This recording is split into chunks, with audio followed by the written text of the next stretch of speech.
And like another thing is too, like people don't get, like the music is the least of the problem, y'all. Like for artists, Straight up. like you can make music. I could make music. Shit, I could make music all day. Like that's something I could do. I could go in the studio and make 10 songs. That's the least of the problems. Like when you really start working and your shit start going and your shit start flying, you really start to have the biggest problem is time. Yeah, for sure. It's Start well, you becoming got a the lot problem of is things you're time. trying to bust moves on too, like Yeah. and beyond just like you said, creating the music. Now you got to be in front of the camera all day, so All day. you got to worry about the attire, which is a full-time job for models. Everything. The content, full-time job for musician, and then Everything. just the brand itself is like you almost got to be a marketing genius on the gram and socials. I look at it like this. You a billboard. Mm-hmm. I mean, you a billboard. So, you know what I'm saying? Like now they put all types of shit on billboards where when it rain, it don't mess up. Yeah. All types of shit. You're a billboard, so you don't want that rain, all that wear and tear to show on that billboard. You get what I'm saying? Straight so up. you gotta always keep yourself intact to show that, show that billboard the right way. Show it, shine and glitter. That's it. And as more and more billboards go up, the naps get longer and longer. Exactly. You can relax a little. And then you can relax. You know what I'm saying? You don't see no billboards now. You seeing commercials and shit like that. Straight up. You know what I'm saying? So you go up. Let's take them back a little bit to where this got started, because I know you wasn't always having time to take a nap and relax. You've been hitting the ground running. Facts. Where did this music shit kind of start for y'all, and like what was the first steps in this game? Like industry wise. Yeah, I mean, even just wanting to do it, like, to tell you the truth, because I think a lot of people want to be artists and musicians, but like some people take it serious and blow up, some people take it serious, don't blow up, and vice versa. First time we ever got on the radio, it was me and Fabio. Okay, It was the song Swipey. got you. So who played that? That was That was you. I was the first one playing it. You- I appreciate that. No cap. All of y'all was playing it at a place. This was so much years ago. I had a little situation where shit had went wrong, even with my mom's, family problems, everything had went wrong. So it was more like God's planning to do things and pushing me back to prepare myself for this time this time around. Because this time it hit big. See, I'm trying to think of where I came across the record, because there's so many artists that I play and support, and a lot of times... I was with Spliff Star. Okay, you was a Spliff. I was with Spliff, and we was running. We was running. He had the. I'm gonna remind you because he had that whole little team at one point. Yeah, nah, y'all was busting moves. Exactly. That's why I forget, because a lot of times I try and think about, like, all right, well, why did I play this record? Was it that somebody put me on, or somebody asked me to play it? And y'all was just making fucking noise, and I was like, shit, hey. We was wilding. First we went to Miami. We was like Club Live. We did Club Live. We did everywhere. We came back up, and that's when like everybody started picking it up a little bit. But we really didn't push that record. Like, it was just making noise, like Miami City. Yeah, it did well on its own. You know what I'm saying? Like on its own. Yeah. Like, it wasn't like no bag. Nah, I specifically remember it not being one of them situations where they was like, let's trade a favor, or it was just strictly like, yo, check this shit. Keep going, you know what I'm saying? And it got me like through a lot of doors. Let me take this jacket off. I think it's the Henny started. Listen, to Henny will warm up the chest for sure. Facts. Henny. So it started going on its own, but y'all never put the effort, because there was some time between that and y'all really having this moment that y'all have now in the city, where it's like, I know the labels is flooding y'all shit. Yeah, we never had no labels calling us before. Like, I'll tell you the truth. Yeah, I was. They probably thought we was fucking signed to Spliff. We really wasn't signed to nobody. Spliff was just pushing us, and he believed in us. You know what I'm saying? He was like, I'm gonna take y'all niggas all over. That's wild. So then you put out that record, and then after that, because I know at some point all records start slowing down. Yeah. Was there something to follow up that caught any steam, or it was just hammering away until this moment now? Nah, so the crazy part about it was like, I gave an impact at that moment, at that time, that when I came around this time, I don't know, for some reason everybody tend to remember. People knew you. People remembered, like, a lot of people did. I mean, and then like the labels that a lot of people was telling me, like, even like Designer, I was running. Yeah, y'all was around all that. He was running around that time. A lot of people got signed, and they was telling me like, yo, you know, the labels was asking about y'all, like telling us, yo, the labels asking about y'all, like, you know what I'm saying, what's going on with y'all, So when I came back around and these labels actually got a grip of us, and now we sitting down at the labels like, yo, you know, we've been looking at y'all, like, you know what I'm saying? So I was like, all right. Did it feel generic, or it felt like they was actually tuned in from early on? Yeah, because they actually sit you down. They actually sit you down and tell you everything about yourself. Okay. You get what I'm saying? But you could tell, I mean, y'all really from the streets. Like, you could tell if they done studied up 20 minutes before the meeting, or if they was really tuned they really tuned in, because they start telling you certain shit, like, you know, and these not people that's been working there. These people that been working there for like fucking 17 years. So they like, okay. They literally like a watch, you know, and always make it. It's their job. Yeah, they eat, sleep, and breathe that shit. Yeah, it's their job. They keep watching YouTube videos with the new upcoming artists. What's the new hot shit? What went viral? Was you get what I'm saying? Keep popping up. Yeah, so you keep popping up, and then when we popped up this time, it was like, damn, shit. We popped up. Not only popped up, it's popped in, popped up, kicked in.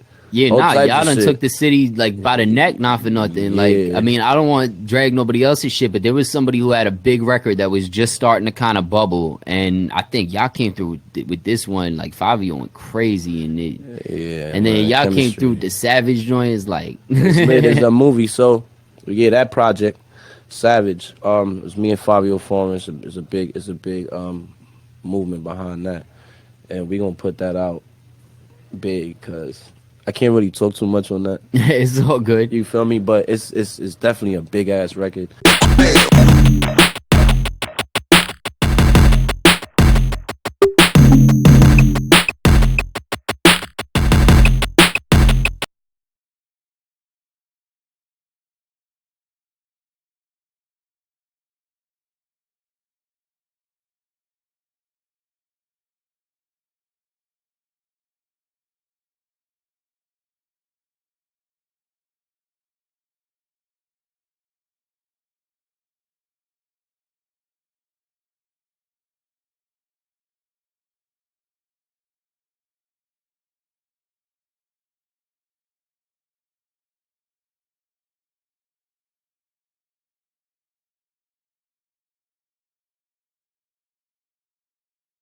Yeah, so I'm putting out this project called Does He Even Rap? Alright. Cause a lot of people we know he spins. Does he rap? Yeah, feel me? Exactly. So a lot of people, and then the thing is, a lot of people know my music, and they won't like really know, like, oh, they be like, oh shit, that's you. And I'm like, yeah. You know, yeah, that's me. But really, it's like a gift and a curse though, cause like, you know, you don't want to be too famous. I don't know why. I think it's a preference. Like, some people really enjoy that attention, and then you got other people that's kind of more reserved. That like, you know, you can still be super famous and be low key. Like, yeah, like, you get what I'm saying, like that. Yeah, like I mean, Bryson Tiller on that time, he superstar, A-list, and fucking we don't really see him often. Not for nothing, Drake's pretty low key for the level of fame he had. And then you know what's the thing too? Like, when you know that you he's been like that too. Forever. Like, even when he first started to be who he. It's like when you know what you about to become, or when you know, like, it's just when you know point blank, you just want to set a certain type of, you know. Yeah, it's that energy around you. Yeah, so you don't want to just like go crazy. You know what I'm trying to tell you? Because I mean, it's big right now, but this is just the beginning. So I'm like, shit, it's about to get crazy. I think everybody too has their own personal paradise. Like, some people really enjoy having the corner table at the club, while other people enjoy having a nice soft couch with a blunt. You know, exactly. It's all preference. Like, that's like, shout out Drewski. Like, me and Drewski talk about this a lot, because he's always been someone who's into the DJing and goes to the clubs. I like the festivals and kind of just laying low, and you know, I think it's all personal preference, because you could be just as successful doing one or the other. It's all what your business about. What's your idea, like, for you? What would you say success is? Because a lot of kids I talk to, it really is that fame. It doesn't sound like that's the fame for you. Success is like when you're making money in your sleep. Straight up. When you're able to go to sleep and you actually like making money. Like money's wake up and you look at that account like, and your shit is like different from when you like brush your teeth to go to sleep. Like, you get what I'm trying to tell you? So it's like I've had nights like that, but not consistently. Yeah, like. well, consistently. When you're doing that consistently, and your shit is like, you know what I'm saying, like that. That's when you see. To do shit like that, to really elevate at that level, right? You got to be able to have multiple revenue streams. That's like the generic, like any book you read by like some old ass businessman is like, you need generic revenue stream. Like what? Literally, what are the revenue streams you trying to be in besides music? Is it open barbershop? Is it? I mean, you could get into fashion or jewelry easy. I already know y'all woke. This crazy. Well, not Peter, fashion guy for sure. So, I'm thinking about opening a sneaker store. Okay. Yeah. So in New York. Yeah. That's a good move. Well, I'm thinking about opening up a sneaker store and It's gonna have a very unique concept. Okay. Yeah, very, very unique. Can you share it or it's still too soon? Yeah, I can't. All right. I can't. But I'm collabing with Nike. It's tight. Fact. So it's a little brand, you know. Check. Just do it's something nice, and then the fact that it's this whole sneaker store thing is gonna be something that's that's tight, helpful on my end. You get what I'm saying? So how much of it is the music that you love, and how much of it is the hustle? Because for me, like people always like, you must really love radio. I'm like, I mean, I'll be honest, I just love the hustle. Like I could give a fuck less if it's radio or artist management. Whatever for you're me. doing, facts, as long as it's paying the check. But on my thing, so I'm doing like it's really what I do. From a kid to school to this, what I did in lunch tables. You like the music part. So it's like, yeah, so it's like I'm doing what I live. I'm just living, being me. You know what I'm saying? Making money off of it. So it's like, nah, it's dope. I mean, yeah, just I don't even know how to explain it. Like. I think it's a very unique situation too, because New York is probably the last place and the only place where you could really be just raw as fuck in hip hop. And I know how crazy that sounds to some of the other places, but I think labels, when you go to Atlanta, when you go to California, they kind of look for somebody who's more polished as far as like an entertainer. Like it's crazy. Like it's you crazy could really saying be that, right, Mikey? Because we was watching this K-pop shit. You know K-pop? Okay, yeah. You know K-pop? Yes, sir. So they like take it. They be like, bam, bam, bam. Yeah. They be on their shit. Yo, shout out to K-pop. The whole K-pop genre music and shit. The whole career and all that. Yo, they on a different type of spin. Yeah, I ain't gonna lie to you. They got billions of streams. Straight bro. up. Yo, I need to get one of them. Come. I'm ready to do a feature. I ain't gonna lie to you. But boom, right? They got this. They like literally structured.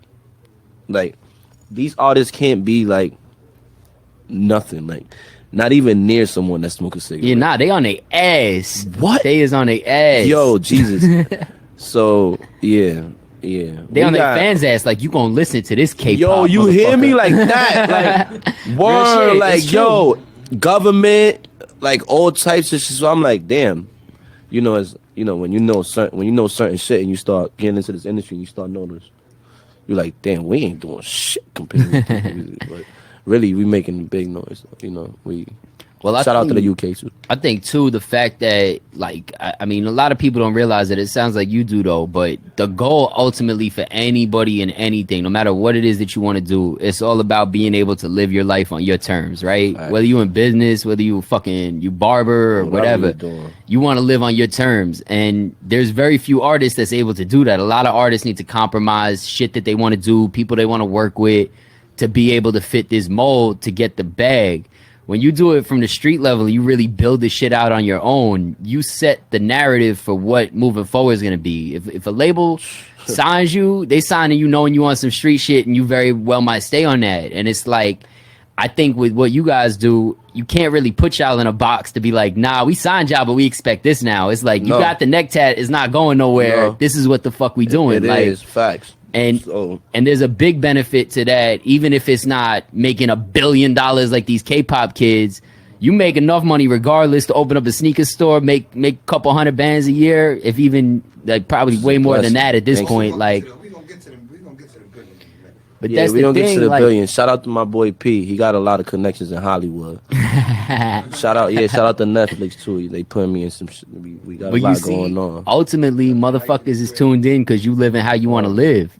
Yeah, I mean, shit, it's beautiful. I mean, just like I said, it's just being me. You know, sometimes I be at these big venues and big things, big people around, and I'm just being me. And somebody woke up to me like, "Hey, I need you in my show," and I'll be like, "Hey, thank you." You know what I'm saying? So Done. it's like, yeah, done right there. And like people just woke up to me and just like, "Hey, I need you here. Hey, how would you feel about doing this?" Da, da, da, da. Emails all day. I mean, it's beautiful. You know, it's really a blessing. Like for real, for real. All jokes aside, this You- is a blessing.